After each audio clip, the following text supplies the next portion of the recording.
Dun, dun, dun, dun. Kelsey LeMore. Hello. Yes. Right into it now. Name, business, and your social media handles. Single the City podcast It's and okay. starring underscore Chelsea are my social media handles. Absolutely. Now, how long have you been in these fields? I have been in the communication space probably for about, I would say, 8 years, but professionally doing the work, I'd say 5. Okay, and what brought you to these fields? Like touch on the podcast and the communications aspect as well. Well, I always knew that I wanted to do radio or television. I just didn't really know how I was going to break into it. When I was in college at Virginia State University, HBCU grad, I was a communications major and I got my first internship at Radio One. From my internship at Radio One, they offered to hire me, but there were no positions in the department in which I wanted to work. So programming is the department in which you do on-air personality work. And then I worked in the sales department. So I sold the commercials, endorsements, sponsorships for the station, as well as the very personalities that I wanted to be in their shoes, I guess you could say. Sure. And how the podcast came about was the opportunity just wasn't presenting itself. And I got tired of being looked over, sitting around, waiting. And in that industry, it's really hard to cross over from the business side to the programming side. Mm-hmm. And so I was like, you know what? I'm just going to have to make something. I read Charlemagne the God's Black Privilege book. And I distinctly remember coming back from Houston, Cinco de Mayo, and I finished the book on the flight home. And a week later, I had Single in the City podcast. I felt so inspired. And maybe 3 weeks after that, I got my first part-time on-air job at the same station that told me no. Look at that. Yeah, so it's basically about creating my own lane and for a while, I had a hard time finding what I was passionate enough to speak about on a regular basis. And being single and being in relationships is something that's ever going and ever changing in everyone's life, that I felt like that was something that I could connect with people on. So I chose to do that topic because I was out there. So how did that work with you being on radio and COVID and everything? Because I know you said last week that was your first time coming back to the station in a while. Yes. Well, a lot of personalities were working from home. Okay. I was not working from home. They actually kind of it wasn't, I'm gonna call it a paid furlough because I wasn't really working at all. So they were utilizing syndicated programs to keep people from being in the station. So last week was the first week that they allowed us to go back in the studio. But people are still working from home. They gave people microphones and equipment to do their shows from home. Okay. Mm-hmm. But I was kind of more so used to relieve the people that have been working 2 months straight. Because you have to think those same media personalities are carrying the weight of 2 day parts and 2 jobs now for 2 months. So instead of being on air 4 or 5 days a week, they're on air 7 days a week. Yeah. Mm-hmm. Along with family life, home life, kids exactly. life, husband life, Okay, and black life. Yeah. Okay. Black life. Because that's a whole nother thing. Now, that kind of brings us into the next question. If you're not working, what would be a typical day for you? Guilty pleasures. We can do pre-quarantine and quarantine. That's funny you said that. Okay. If I was not working before quarantine, what would I be doing? I'm gonna be honest. Before quarantine, I didn't know what a day off looked like. Okay. So I couldn't tell you what I did. Dang, what was I doing? It seems like it was so long ago. It's been a long time. It's been a long girl. Before quarantine, honestly, fun for me was kind of being able to go out and have a drink after I get off work at 10 o'clock at night. Hoping that I make it before they say last call. Yeah. But now quarantine for me, I'm almost dreading going back to mundane life. I guess you could say that regulatory schedule. I'm enjoying the independence that comes with working from home at my own pace, at my own, especially when you're creative. Yeah. You know what I mean? Having that piece of not having to be confined to a certain space. Like some days, one thing that my wife and I have made very regular is we go to the park every day and walk like 4 miles. And that has been something that's been a great release for me. So now quarantine hanging out is between running to TJ Maxx and Home Goods to get stuff for a new house and just literally just spending time with each other. I've actually enjoyed spending time, having time to take time. Absolutely. And I mean, not even having to worry about dressing up. Like, yes. Look, I've not touched my makeup in 2 months. That is crazy. I wear makeup every day. I've been wearing my natural hair. I've been just, I mean, I'm living my best life. I mean, yeah, is it really like, I look at it as a blessing in disguise because it kind of like had everybody on pause, not only to refresh, regroup, but to really, really hone in on racism. Yeah. You can't ignore something when y'all don't have nothing else to do. Okay? Look, that's what I'm talking about. I say all the time that, like, part of the reason that this movement is so big is because people have been cooped up in the house for 2 months. They are ready to be outside. They're ready to engage with people, as well as you were not able to escape or have any distractions from what the hell is going on right now. You can't say I'm at work, I got this to do. All we have all day to do is protest. Protest, watch TV. You got your phone in your hand. I know y'all social media engagement done been up. You know, celebrities is responding to fans these days. Like, okay, they got time. Okay, and that's what I say. Like, as far as people in creative spaces, you know, everyone puts this pressure on you. Like, oh, now's the time. Everyone's attached to your phone, and this is the time that I took to actually go on a hiatus from my podcast.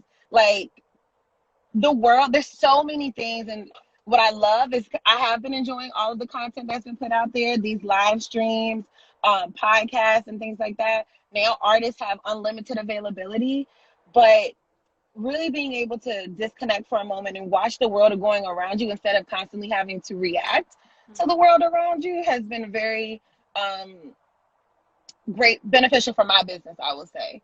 Because also people have hit me up like, where's the show? We want to hear what you have to say. So for creatives, don't feel bad taking that time to step back. Build that demand. Make people miss you. People take you for granted when every week you're dropping a podcast and they know that they're going to talk to you and hear from you. And then you go live your life for 4 weeks. And believe me, they will be right back there. We work hard. To be honest, the first month of quarantine was mentally a struggle for me. Like, I literally would cry to my wife at least twice a day. Because I'm like, what am I supposed to do? Because I'm so conditioned and so used to having all of these things to do, work to do, money to be made. And after about a month, when that unemployment check hit, and I was like, you know what? I just have grown accustomed to this way of life now. It's become, I hate to say it, the new norm.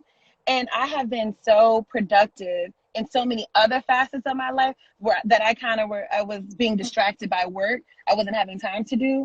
My health. I mean, I regularly work out. I commit to working out every day.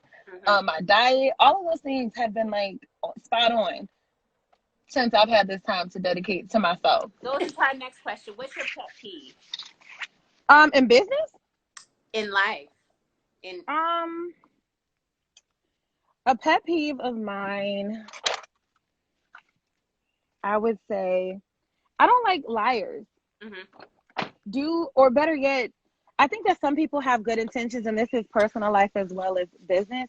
I think that people have good intentions, but they overextend themselves in managing expectations. So if you can't do something or you're not 100% sure that you can do something, express that. And I think that as we've gotten older, a lot of more people have been aware of that, especially as we take care of our mental health and self-care. But if you say you're going to do something, do it. That's just my thing. If I tell you I'm going to do it, I'm a fly by the seat of my pants. Like, people know me. I'm just all over the damn place. But once you got me and I tell you I'm gonna do it, I'm there. Yeah. Mm-hmm. Now, when you wake up and you don't feel motivated, or like just one of those days, who helps you put your cape back on? Who helps me? My wife helps me put my cape back on. Especially in this period of quarantine where she has still been working. I almost for a second felt like I had lost my identity because I attached myself to my work. And so she has helped me put my cape back on so many times that I feel like at this point I share the cape with her. And just as simple as when we moved into our new home, I was like, I want a podcast studio in the house. You know, I want to invest in my business where if I want to do a podcast and I have something to get off my chest right now, I have the freedom and ability to do so. And she's like, let's do it. What do we need? And having someone that's 100% supportive, and it doesn't always have to be a romantic relationship. It can be, sometimes you just have those friends that are about that life. Or sorority sisters. And so she's been the person that helped me put my cape back on. Absolutely. Now, what inspires you? Black people, to be completely honest, Black women. One of the main things with my podcast is I stress that this is a space for Black women and women of color, particularly Black women, because that's the experience that I have. Sure. My core friend group, my life, my family, my entire being and experience is Black. And so I had someone tell me, your podcast is great, but I don't think that white girls will listen to it. And I'm like, okay, it's not for them. A lot of things aren't for them, but they listen to it. You know what I mean? I want to create a space that is for my people. And if you want to join in and be a part of it, you're more than welcome. But I want to center my experience. Black women inspire me so much between, I don't care if you talk about the girl that's got 10 baby mamas to the girl to Michelle Obama. There's something about tenacity that Black women possess that no matter what the circumstance, I just find beauty in it. Yeah. In relationships. So Black women is my main inspiration. Absolutely. Now, what about who or what is your biggest influence?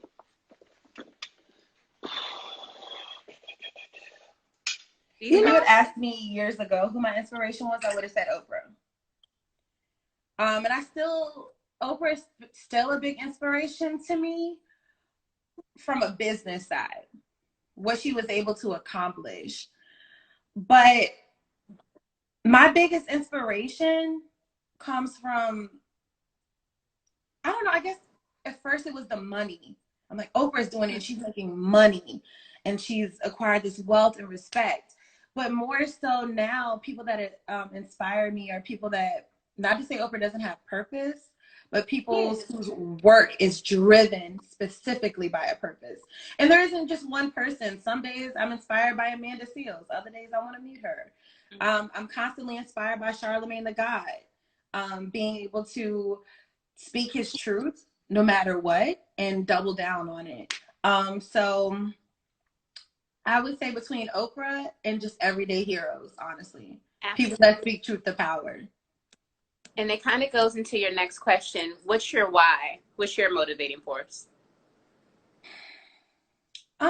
My why is, why not? Honestly, for a long time, I didn't feel worthy to occupy spaces that I'm in now. I didn't have the confidence to do so.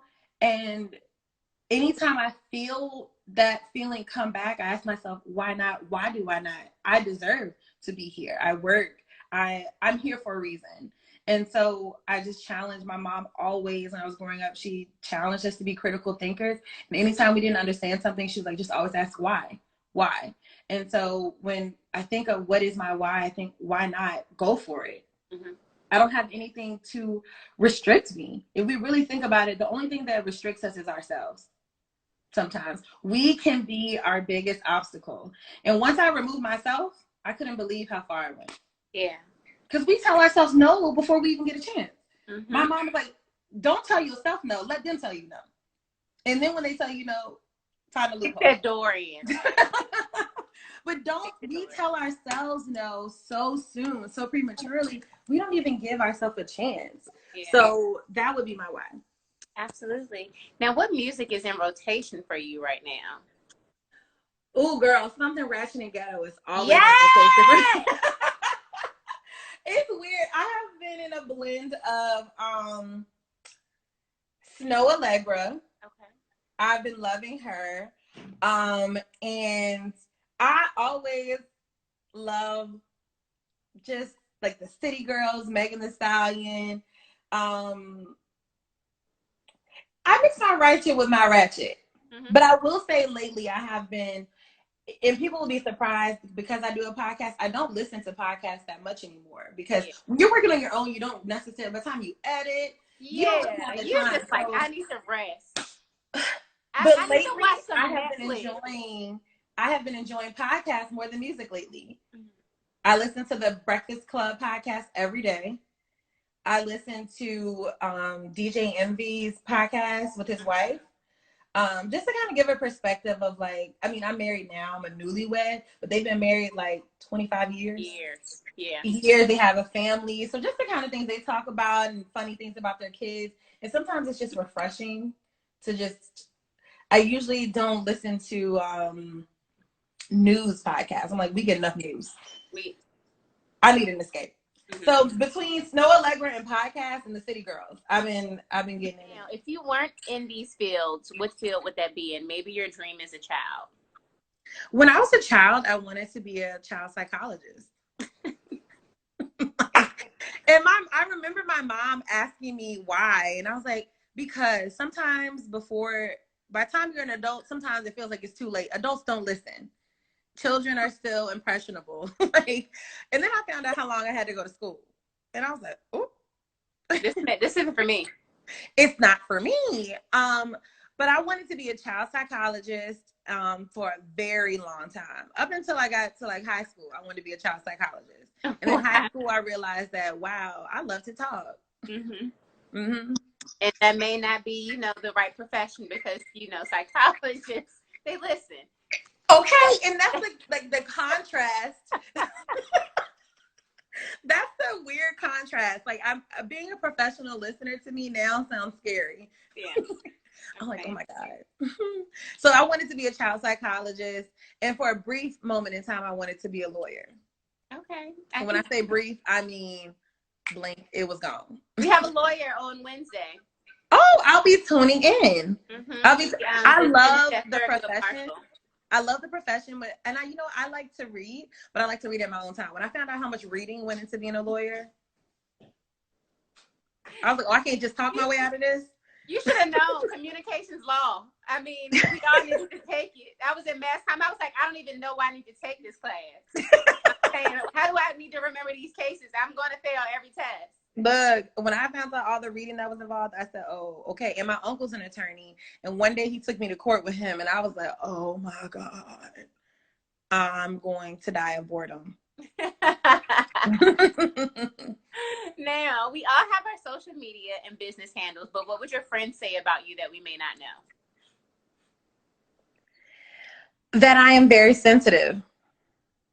People that know me or meet me after they've kind of gotten to know me through like the radio or my podcast, which I'm still very vulnerable, they are surprised at how sensitive I am because I come off like, fuck that nigga, fuck this, we not about to do that, which are my genuine feelings, but I'm also, underneath that is a level of hurt that I may not express. But I am a crier. I think that people would be surprised to know actually how sensitive I really am. My friends are like, girl, they don't even pay me any attention when I cry anymore. I'm like, this is so nice, y'all. I really cannot believe you did that for me. Like, literally, like, I will cry. Yeah. I am a crier, and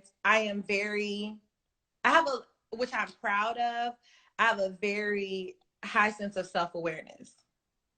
So people would be surprised that like, I know my body, I know like this, I don't know, I have the spirit of discernment that is quite eerie at times, but I'm very emotional. Now, if you could give advice to your younger self, maybe 10 years ago or so, what would that be? So, I would definitely tell myself you are worthy. I let so many people drain me and waste my time. But the thing is, you have to get to a point of knowing yourself, but also loving yourself enough to get to that point where it's like, I care about me enough that I'm not even going to put myself. And that's what I mean by like the confidence and self-love. If you don't have that core of loving yourself and having that self-worth and confidence, even opportunities that could be great will only be good because you didn't maximize it. So, I like the way you think. Great opportunities will be good, and you can turn good opportunities into great. Absolutely. Maximize everything. Every breath you have, every time you wake up, look, you are, you need to live your life as such. Yep. Now, if you could give advice to other young women or people that want to be in the fields that you're in, what would that be?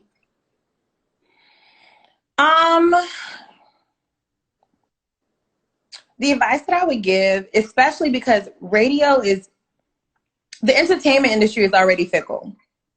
Radio in particular is really going through changes as we know it, right? Because there are so many mediums where people receive their information now. There was a time where radio and television were the only mediums that people had, and they relied heavily on them. Now there's social media, there's podcasts, there's so many ways of people to be entertained and on demand. They don't have to wait until the 3 songs have played to hear what 5 you have o'clock to say. rush, like it's like, no, I want to hear exact. And then not only that, there is a niche. And so the advice that I would give is to find your niche and super serve that community, right? I always tell people that ask me about they want to get in podcasting. I said I was going to start a podcast consulting business at this point, honestly. And the first word of advice that I give sounds actually pretty harsh, but I feel like people need it. Girl, say it. Nobody gives a fuck about you. No one gives a fuck about you until you make them, right? So a lot of people want to start a podcast and just crack the mic and start shooting the shit about hot topics and what's going on in the world. People don't care about that. But people do care, but why do they care to hear from you?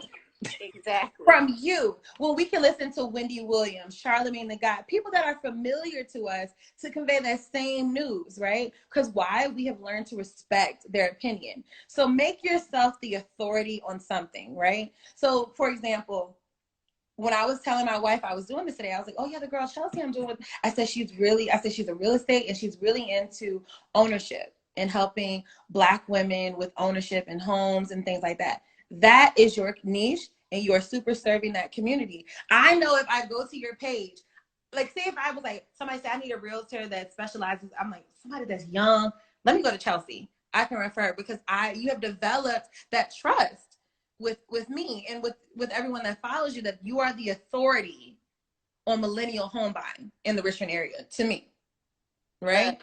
That's my favorite word. Say it. Wait, can you say that one more time?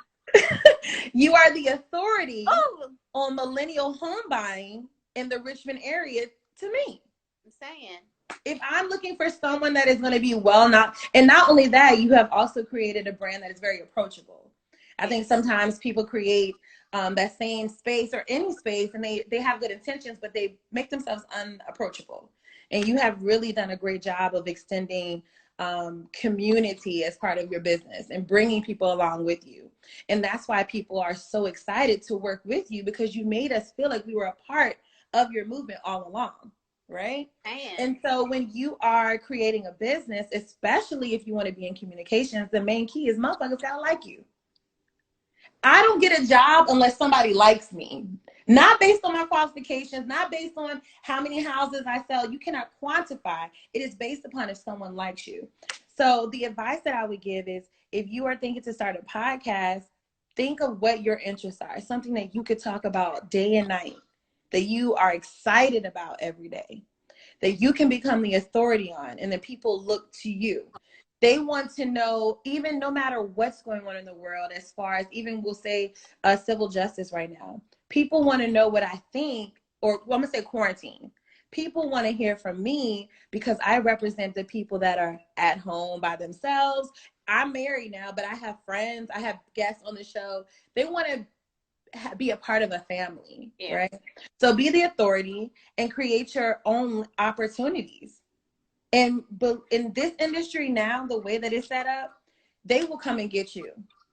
Almost you need not apply, because build yourself up. You have to be of value when you go to the company. They're not building radio personalities up anymore. They want the person that has 10,000 followers, X amount of views. Build your own personal platform. One, something that people cannot take away from you. Outside of Instagram as well. YouTube. Right. Have a platform that is yours, that you own, that you control, that you monetize. Because when I went into the podcast space, I was like, I'm selling radio ads and I'm getting 20% when I could be making 100% selling my own shit. So build yourself up enough that you are a commodity, and therefore you have the power to say that suits me and this does not. You're not making moves because you need money anymore. This is not, you're making your own money. You have your own identity. You are not attached to a station. You are not attached to a brand. You are attached to yourself. And at any given time, if the two may separate, you are fine. Absolutely. That is the advice I would give. Look, Chelsea LeMore. Single but married in the city. I know. It's crazy. It happens so quickly. See, that's another thing that I would, a word of advice to anyone, I would say just get started. That was one of the main things that held me back. Just get started. You don't have to have it all together. When I started my podcast, I didn't have nearly the level of sophistication that I have now. But there's also, when I look, I didn't have an intro. Like I didn't have a theme song intro. I had none of that. But it's also beautiful. I'm on like episode 130, I want to say, to go from episode 1 to 130 and hear the growth and see the growth. It's amazing. So the important thing is to just get going. Start somewhere, and as you go along, you can get that equipment you want. You can add that intro that you want. Whatever the business may be, I'm going to say just get started. I am a firm believer in writing things down. Even when I was in college, everybody's writing everything, typing everything on their laptops. I write it down. Yeah. There is power in getting a pen and paper and write. I have a million notebooks of, like, even if I think of an idea, I just put it in my notebook. I put my plan, like you said, your budget. Writing things are important. Either way, but Chelsea LeMore, I have enjoyed these. Likewise. I love this two Chelseas. Chelsea times two. Yeah. Most people don't know that my real name is not LeMore. My real last name is not LeMore. My real name that I was born with is Chelsea Smith. So I felt like a plain Jane my whole life. I was 8 years old when I knew that. Really? But you know what gets people? My mother's maiden name, well, my family name is McLemore. Mm-hmm. So I just took the Mac off and I was like, oh, I'm Chelsea LeMore. But now I am Chelsea Monroe. Okay. But I'm LeMore Monroe. Look, you sound real famous to me. Girl, it has a je ne sais quoi. I'm not going to lie. I've been feeling myself. I have been feeling myself ever since. Monroe. Yes. Well, thank you so much for having me on your platform. You're welcome. I just want to say that I enjoy watching you and watching you grow. I feel like we've been knowing each other in passing for at least 10 years now. Yeah. And so to just see you grow and evolve from, I remember you being a student at Virginia Union. And then the next thing I knew, you were getting your master's. The next thing I knew, you were in real estate. The next thing I know, you were empowering all the women in the city. Girl, it's coming. It's coming. Step by step. I am proud of you. Seriously, I'm very proud of you. I'm so happy for you. Like, literally, you are glowing and you deserve every ounce of the glow. So keep inspiring not just women, people, because honestly, when you inspire women, you inspire everyone, because we touch the children, we touch the community. So just keep doing the good work. You are fighting the good fight, girl. Thank you. So look, Chelsea, the feeling is mutual. Likewise, I cannot wait to continue to watch you grow. And thank you. It's on and popping from here. Look, it's gonna be on YouTube. This is gonna be on YouTube with all my millions of subscribers. It's 25. Yes. 25. But it was 21 But I'll be sure on to Friday. shout you out. I'll be sure to shout you out. It was 21 on Friday. Now it's 25. It's so that's growing. It's growing. And you know what? All it takes is that one moment. And that's what I tell myself all the time is as many no's as you get, it's always that one moment, that one interview, that one thing that will just catapult you to the you couldn't even imagine. And if y'all listening, this one interview, send me $1 million. Why not? So I just want to give the podcast will be back in 2 weeks. Yes. My home studio, that when I tell you, I'm so proud of it.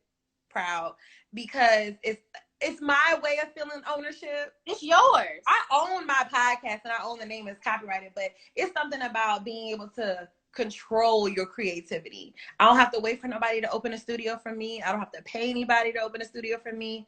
All of this is my equipment, and I just can't wait to bring people into this new space. So the podcast will be back in 2 weeks.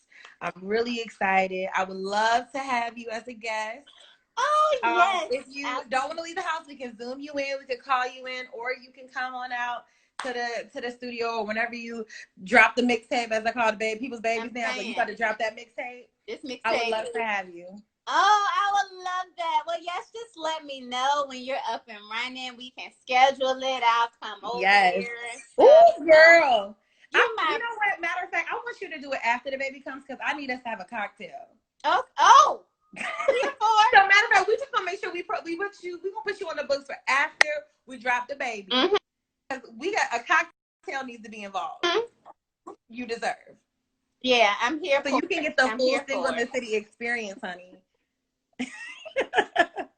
Well, look, like I said, this will be planned on my story for the next 24 hours. You'll be up on YouTube within the next 24 to 48. Okay. But yes, I'll see you when it's time to have that cocktail. Yes, thank you and bless you. Yes. Have a good one. You too, Chelsea. Bye. Bye.